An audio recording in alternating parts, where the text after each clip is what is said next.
О, вон там третий появляется. Ну, сука, все.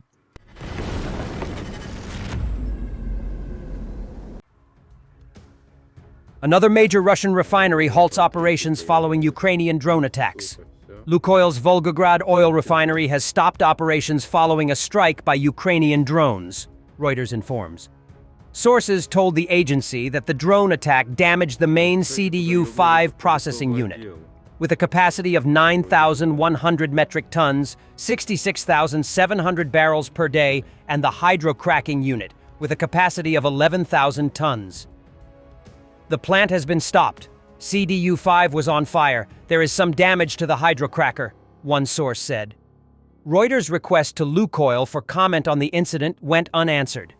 Last year, the Volgograd refinery processed 13.7 million tons of oil, accounting for 5.1% of Russia's total oil refining output. The plant specializes in deep oil processing and produces gasoline, diesel, and aviation fuel, fuel oil, bitumen, and other petroleum products.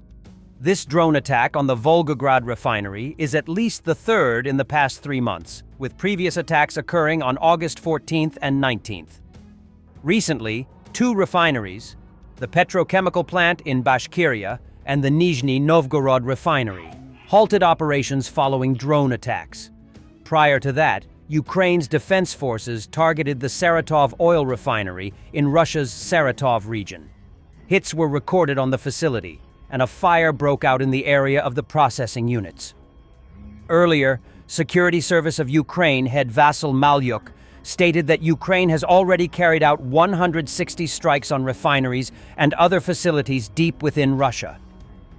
He noted that just in September and October, several key refineries were hit, leading to a 90% drop in oil production and a fuel shortage exceeding 20%. Gunners of the 40th Artillery Brigade conducted counter-battery fire, destroying a 152mm gun and 2 D-30 howitzers. Besides the constant drone strikes, Ukrainian artillery continues to play a crucial role on the front lines. Precision strikes are destroying Russian positions, ammunition depots, and equipment across several sectors. Despite Russia's attempts to adapt, Ukrainian gunners maintain a high level of accuracy and coordination, inflicting heavy losses and disrupting enemy logistics. Artillery remains one of the most effective tools in Ukraine's defense, complementing the growing power of drone warfare. Indians fighting in the Russian army have been killed en masse near Pokrovsk. A survivor says in a video that his friends, who included students studying in Russia, died only 10 days after signing a military contract and being sent to the front without any training. An Indian man tells how his friend, a student, signed a contract with the Russian Ministry of Defense because he wanted to make money. He had previously been doing a month of work digging dugouts, likely in the Russian rear or in a border region. When he came back to Moscow, he sees that if he signs a contract, he gets $24,584. Note that the average annual salary in India is $4,038. His friend was sent to Pokrovsk only 10 days later, without any training. As the man says, many died. My brother is gone, which is unfortunate. There are dugouts, assaults, and infantry. Everything is challenging there. No, I don't know where he is. How can I put it? It's God's will. It's all body there. His friend is now listed as missing in action. At least 150 Indians have fought for Russia in the Ukraine war, often after being duped by Russian recruiters promising blue-collar jobs. At least 12 are known to have died, with at least 16 more listed as missing. In September 2024, Russia released 91 Indians who said they had been duped into joining the Russian army, following an intervention by Prime Minister Modi. At least 19 recruiters are reported to have been arrested by the Indian authorities for human trafficking.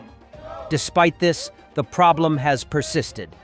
On the 3rd of November 2025, dozens of families from across India gathered in Delhi's Mantar Square to demand government intervention and bring back their relatives who have died or are missing in action.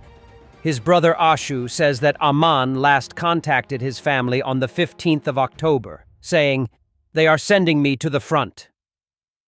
I might die soon. he was sent to fight in Ukraine after only 15 days of training. Ashu says, he was later injured and abandoned by his commander. He somehow crawled back to his bunker after 3 days but was denied medical help. We saw photos of him wounded. Aman recorded a video pleading for help from Modi and the Indian government. After sending the video, Aman's phone and money were confiscated. His family do not know where he is or whether he is still alive, and the Russian Foreign Ministry has been of little assistance to them. The relatives of Mohammed Ahmed from Khairatabad tell a very similar story. He traveled to Russia in April 2025 to take up a warehouse job, but was forced into the Russian army instead.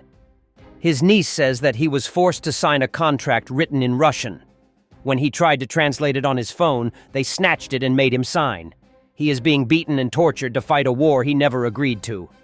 He and about 30 others were taken to a remote area and trained in weapons. 6 of them are Indians. After training, 26 were sent to the front line. While being taken to the border, he jumped from the vehicle and fractured his leg. Despite the injury, Mohammed was still forced to fight. He told me that 17 people from his group have died fighting the Ukrainian army. He is now being threatened to fight or be killed. In September 2025, several groups of Indians trapped on the front lines recorded a video appealing for help. Samarjit Singh from Ludhiana said that 9 Indians, including himself, were being grossly mistreated and denied food, water, and other supplies. In another video, Bhuta Singh says that we were promised work in Moscow, but instead were pushed into war. Several of their group had already died, while the rest were in daily fear for their lives. He says that the men in his group were taken to a camp, our passports were seized, and we were trained for 15 days before being sent to fight under threat of death. He had himself been seriously injured in a drone strike and was now being treated in hospital in Moscow. The chances of returning alive from a war zone here are -1%. Only if you are extremely lucky, else it's difficult, he says. He walked for 20 kilometers to get medical attention. No one helps otherwise. Ankit Jangra from Fatehabad, Haryana, says he and 12 others are trapped. He had traveled to Russia on a student visa and was working part-time at KFC before being forced to join the army. He says that retreating is punishable by death, which Russian soldiers have also reported. When we ask to return, the Russian soldiers point guns at us and say, "Kill or die, there's no going back." Gursawak Singh from Punjab's Gurdaspur district says that he was lured to work as a construction worker. He says in a video, "Earlier, I worked in Dubai for 2 years, then moved to Russia on a study visa in September 2024. I joined a 1-year Russian language course at the Moscow State Linguistic University. As we could work while studying, I took construction jobs to earn good money." While working on a site in Moscow, he and others were offered jobs paying 2 million Indian rupees a month, $22,571 for construction work. Although they didn't realize it, this was in fact the sign-up bonus for joining the Russian army. The recruitment agent arranged for their travel from Moscow's Sheremetyevo airport to a place called Chilimny. She told us it was a Russian government site. We fell for the promise of high salaries. We all come from humble backgrounds and felt that moving out of Moscow for better money was a good idea. In fact, Chilimny turned out to be a Russian army camp. Gursawak says, "Officials threatened us with pistols and forced us to sign contracts in Russian. If we refused, they said we would be killed." The men were given 15 days of basic training before being sent to the front lines on 10th September. Within a few days, 5 of their group of 15 were already dead. Another man sent to Chilimny says he was promised he would only be building bunkers. Camp officials first assured us we wouldn't be taken to the battlefield. Within days, they pressured us to join. When we refused, they showed us the contracts we had signed in Russian. They threatened to kill us if we ran away or refused. Our friends in Moscow rushed to the Indian embassy. but no one is responding. Thanks for watching, and don't forget to subscribe. Also, if you want to support Warthog Defense, please become our member and get early access to new videos, exclusive members-only videos, and become administrator in comment section. The membership link is in the description. Rescues every day. We had a guy last week at 6 rescues in 6 days.